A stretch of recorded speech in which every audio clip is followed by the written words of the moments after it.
हाँ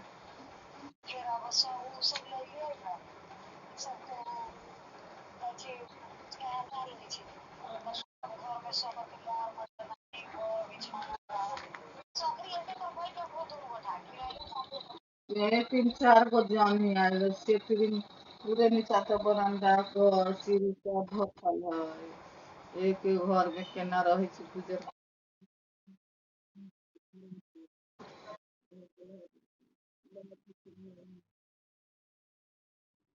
हाँ हाँ।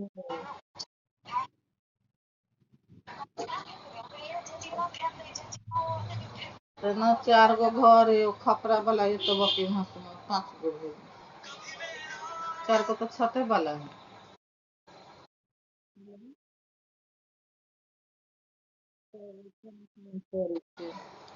अब अथी सेटरिंग ठोकाय छै सीढ़ी घर अथी बनतै सेटरिंग ठोकाय छै बच्चा।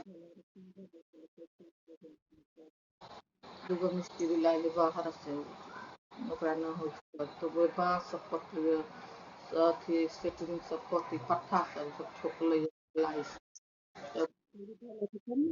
बनतै। न एक दिन गेलै न पढ़ाई 2 दिन से न जाइ छै पता नहीं क्या पानी वानी है।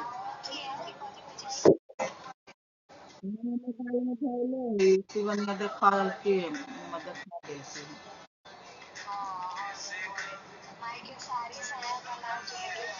बाप रे बा बर्थडे में देलकै की कि 10वीं हम्म, हम्म, हम्म, हम्म,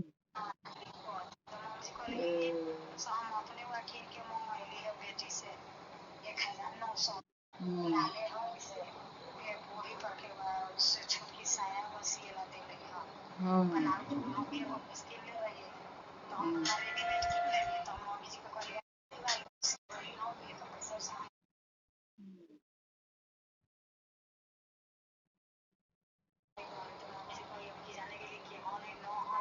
निमन है।